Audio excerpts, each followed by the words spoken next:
and all over the place singing, we will rock you. We will rock you.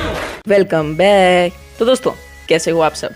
आज हम बात करने वाले हैं आयरन मैन के सर्वाइवल की अवेंजर्स 4 में। तो रॉबर्ट डॉनी जूनियर का आयरन मैन एमसीयू के सबसे स्टार्टिंग के कैरेक्टर में से एक है। एक में से कहना गलत होगा क्योंकि वही वो कैरेक्टर था जिसने एमसीयू को इतना फेमस किया है। तो अगर मैं ऐसा कहूँ कि एमसीयू आज इतना फेमस सिर्फ रॉबर्ट डॉनी जूनियर की वजह से ही है तो गलत नहीं होगा। पर फिर भी हर चीज की लिमिटेशंस होती हैं और इसीलिए मार्वल के पास भी कुछ ऐसे रीजंस हैं जिसके कारण हमें शायद रॉबर्ट डॉनी जूनियर ना दिखें आगे टोनी स्टार्क का रोल करते हुए।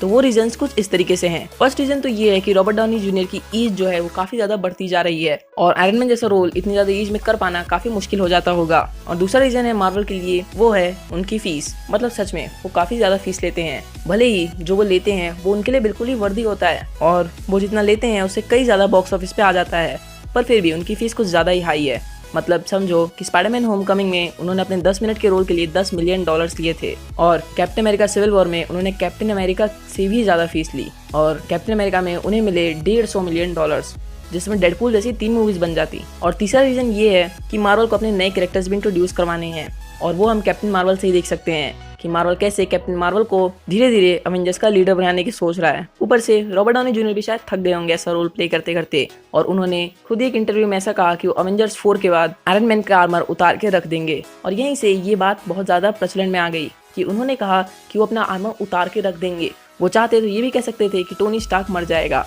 इसका मतलब ये है कि मार्वल ये दिखाएगा कि आयरन मैन जो है वो रिटायर हो चुका है इतना सब कुछ होने के बाद। और मुझे लगता है यही दिखाना सही रहेगा क्योंकि हम फैंस टोनी स्टार्क की डेथ तो बिल्कुल भी एक्सेप्ट नहीं करने वाले। कुछ फैंस तो ऐसा भी कह रहे हैं कि अगर इन्हें टोनी स्टार्क को एक रिटायर भी देना है ना तो उसके लिए भी एक आयरन मैन 4 मूवी बनाओ जिसमें उसे रिटायर मिले। अवेंजर्स 4 में उसकी डेथ को लेके तो कोई तैयार नहीं है और मुझे ऐसा लगता भी नहीं है कि अवेंजर्स 4 में टोनी स्टार्क की डेथ दिखाना सही रहेगा, क्योंकि अचानक ही टोनी स्टार्क की डेथ दिखा देने से बहुत सारे मार्वल के फैंस मार्वल को देखना ही छोड़ देंगे, क्योंकि कई फैंस का मार्वल से मतलब है रॉबर्ट डाउनी जूनियर। इसीलिए शायद मार्वल स्टूडियोज टोनी को मरता हुआ ना दिखा के उसे रिटायर होता हुआ दिखाएं, जिससे कि वो उसकी छोटे छोटे अपीयरेंस आगे की मूवीज में भी लाता रहे। जैसे कि स्पाइडरमैन होमकमिंग में टोनी की अपीयरेंस थी वैसे ही आगे की मूवीज में आए, जिससे कि उनके आगे आने वाली मूवीज की कलेक्शन भी बढ़ जाएगी। और हाल ही में हो रहे प्रमोशंस और इंटरव्यूज में से ये बात निकल के आ भी रही है और एक तरह से कंफर्म हो चुकी है कि आयरन मैन इस मूवी में नहीं मरने वाला है। तो मैं आपको बताता हूँ किस तरह की कंफर्मेशन है वो। तो पहली कंफर्मेशन तो है आयरन मैन के ऑडी के एक इंटरव्यू से, जहाँ पे वो ऐसा कहते हुए हमें दिखते हैं कि वो मूवी के एंड में ऑडी की नई जो कार आई है उसे चलाते हुए देखेंगे। तो अगर वो लास्ट में कार चला रहे हैं इसका मतलब वो लास्ट तक जिंदा थे, ऑब्वियस सी बात है। और कार चलाना एक तरह से सिग्निफाई कर रहा है कि वो रिटायर हो चुके हैं, क्योंकि हमने देखा था आयरन मैन 3 के लास्ट में भी अपना आर्क रिएक्टर छोड़ने के बाद वो किस तरह से कार को ड्राइव कर रहे थे।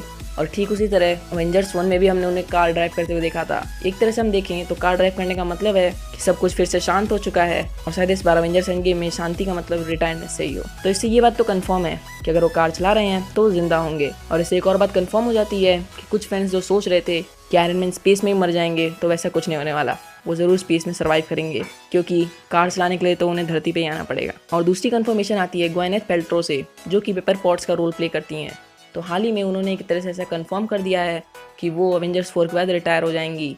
और उन्होंने एक पोस्ट में ऐसा लिखा कि मैं हमेशा टोनी की पेपर रहूँगी और जब भी टोनी को मेरी ज़रूरत पड़ेगी तो पेपर वापस आ जाएगी। तो उनका ऐसा लिखना कि टोनी को उनकी ज़रूरत पड़ेगी एक तरह से इस बात को सिग्निफाई करता है कि टोनी आगे ज़िंदा रहेगा, क्योंकि टोनी ज़िंदा रहेगा तभी तो उसे पेपर की ज़रूरत पड़ेगी। इसीलिए मैं ऐसा कह रहा हूँ कि टोनी अवेंजर्स गेम को ज़रूर सर्वाइव कर जाएगा। तो आप फैंस बिल्कुल भी दुखी ना हो। अब सवाल तो ये आता है कि हमें एक आयरन मैन 4 मूवी मिलनी चाहिए या नहीं। तो आप कमेंट बॉक्स में ज़रूर बताना कि आपको आयरन मैन 4 मूवी चाहिए या नहीं। तो बस दोस्तों आज के बस इतना ही। अगर आपको वीडियो अच्छी लगी तो वीडियो कर दे लाइक, हमारे चैनल को भी कर दें सब्सक्राइब।